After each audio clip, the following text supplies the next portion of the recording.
ఇది కదా ఆఫర్ అంటే ఇప్పుడు ఎంత కొంటే అంత ఫ్రీ విఆర్ఆ fine silver jewellery Jubilee Hills check post Hyderabad.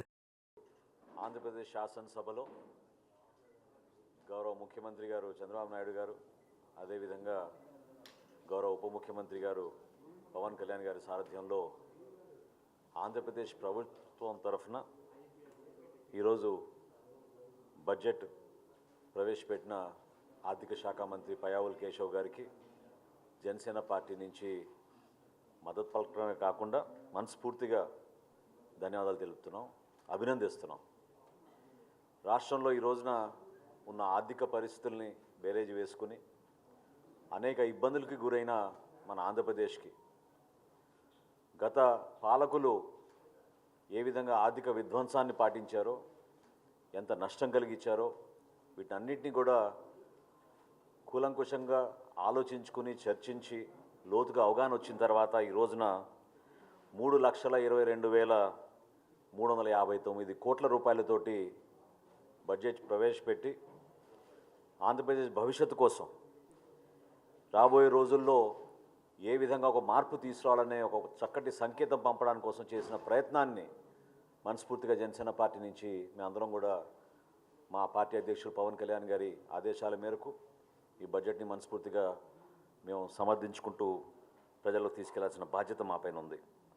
ప్రత్యేకంగా క్యాపిటల్ ఎక్స్పెండిచర్ మూలధన వ్యయాన్ని ఏ విధంగా గత 4 సంవత్సరాల్లో ఏమాత్రం మౌలిక సదుపాయాల కల్పనలో కానివ్వండి, లేదా రాష్ట్రంలో పెట్టుబడులు రావడం కోసం ప్రధానమైన ఆకర్షితమైన నిధులు వైసీపీ ప్రభుత్వం ప్రవేశపెట్టలేదో దానిపైన ప్రత్యేకంగా ఈసారి సుమారు 47,000 కోట్ల రూపాయలు కమిట్ అవ్వడం అనేది నిజంగా మేమందరం కూడా హర్షిస్తున్నాం. రాబోయే రోజుల్లో రాష్ట్ర వ్యాప్తంగా అభివృద్ధి కార్యక్రమాలు జరగాలి.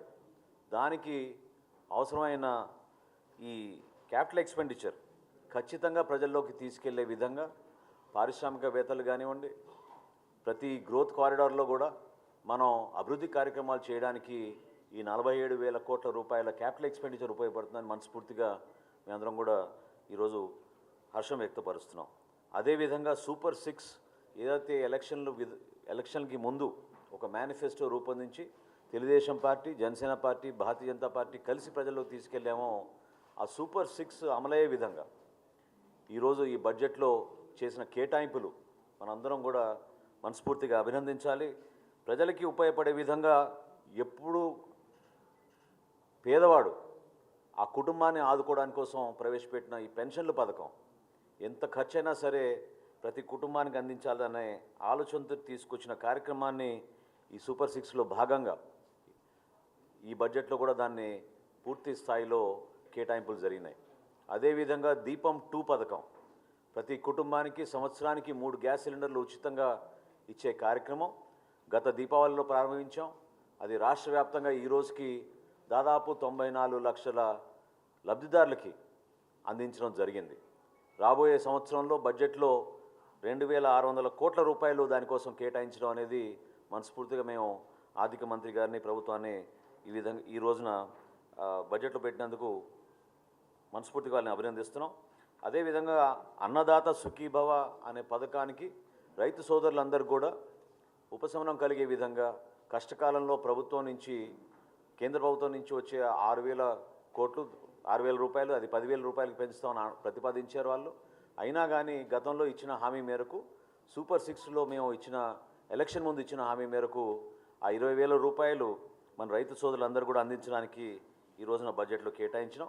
అన్నింటికన్నా ముఖ్యం, గతంలో గౌరవ ముఖ్యమంత్రి గారు దీనికి హామీ ఇచ్చారు, అనేక సందర్భాల్లో మాట్లాడారు. కానీ ఈరోజు బడ్జెట్లో తల్లికి వందనం కార్యక్రమం అనేది ఎట్టి పరిస్థితుల్లో కూడా మే మాసంలో ప్రతి కుటుంబానికి చదువుకునే బిడ్డకి 15,000 రూపాయల చొప్పున రాష్ట్ర వ్యాప్తంగా ఒక అద్భుతమైన కార్యక్రమం తీసుకెళ్లే విధంగా ఈరోజు 9,407 కోట్ల రూపాయలు కేటాయించడం అనేది నిజంగా మనందరం కూడా ఎంతో హర్షం వ్యక్తపరచాల్సిన సందర్భం ఉంది.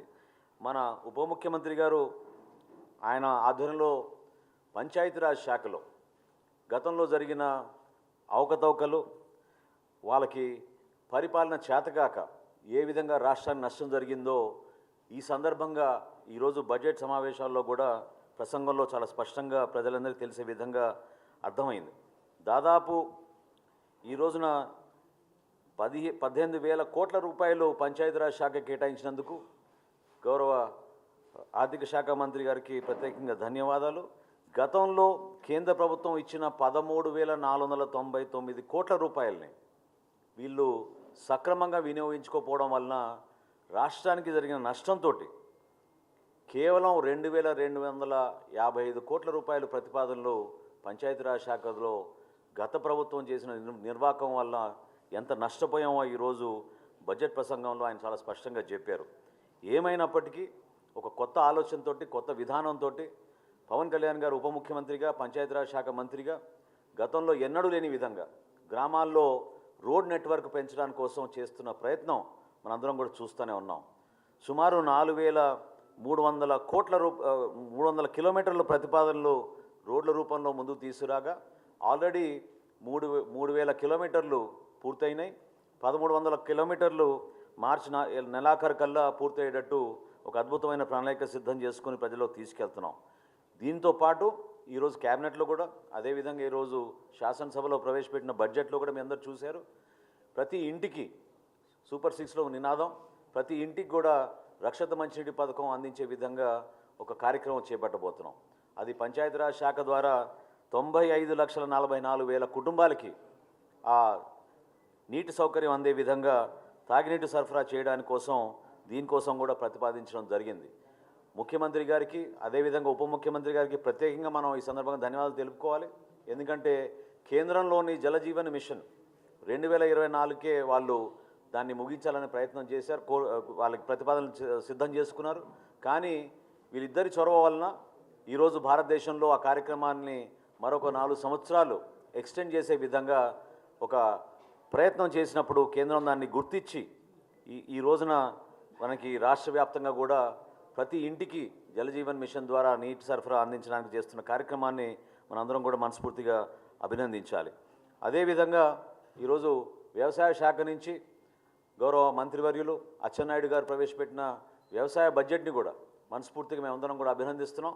వ్యవసాయ రంగానికి ఉద్యాన శాఖలో 13,862 కోట్ల రూపాయలు కేటాయించి మన రాష్ట్రంలో అన్నదాతకి అన్ని విధాలుగా ఒక అండగా నిలబడడానికి, ఒక భరోసా ఇవ్వడానికి కోసం చేస్తున్న కార్యక్రమాన్ని మనందరం కూడా మనస్ఫూర్తిగా అభినందిస్తున్నాం.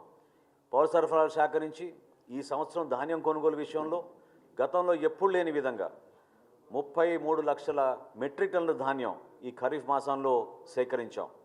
33 లక్షల మెట్రిక్ టన్నుల కోసం 5,40,000 మంది రైతుల దగ్గర నుంచి ధాన్యం కొనుగోలు చేసినప్పుడు కనీవినియని రీతిలో 7,600 కోట్ల రూపాయలు వాళ్ళ ఖాతాల్లోకి 48 గంటల్లోనే మేము జమ చేశాం. అందులో 90% పైన 24 గంటల్లోనే ఆ నిధులు జమ చేయడం అనేది చాలా గొప్ప కార్యక్రమం రాష్ట్ర ప్రభుత్వం నుంచి చేపట్టాం. దాన్ని ప్రత్యేకంగా ఈరోజు తన బడ్జెట్ ప్రసంగంలో మంత్రి గారు కూడా దాన్ని ప్రస్తావించారు. క్షేత్రస్థాయిలో రైతులందరూ కూడా ఒక నమ్మకంతో రైతులు పడిన కష్టాల్ని గుర్తించి ఈ ప్రభుత్వం ఈ బడ్జెట్లో కేటాయింపులు చాలా అద్భుతంగా చేసింది.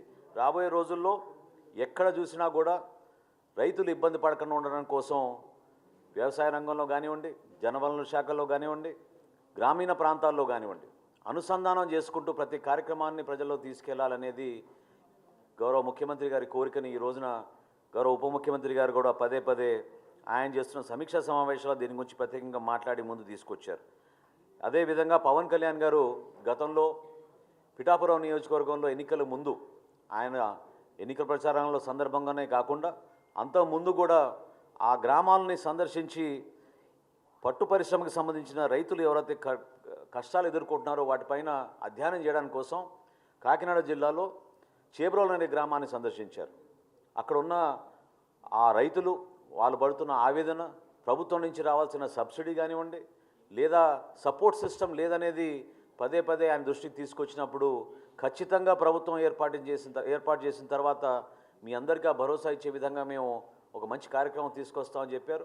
గౌరవ ఉప ముఖ్యమంత్రి గారి ప్రతిపాదనని ఈ రోజున లీఫ్ టు క్లాత్ అనే కార్యక్రమం దాన్ని ప్రత్యేకంగా ఈరోజు సంబోధించి ఈ బడ్జెట్లో ప్రతిపాదించడం అనేది మనస్ఫూర్తిగా నేను అచ్చెన్నాయుడు గారికి జనసేన పార్టీ తరఫున మేము ధన్యవాదాలు తెలుపుకుంటున్నాం. ఎందుకంటే పిఠాపురం నియోజకవర్గంలో ఉన్న చేబ్రోల్ గ్రామంలో ఈ పట్టు పరిశ్రమ గురించి ఎక్కువ మంది రైతులు అక్కడ దానిపైన ఆధారపడి ఉన్నారు.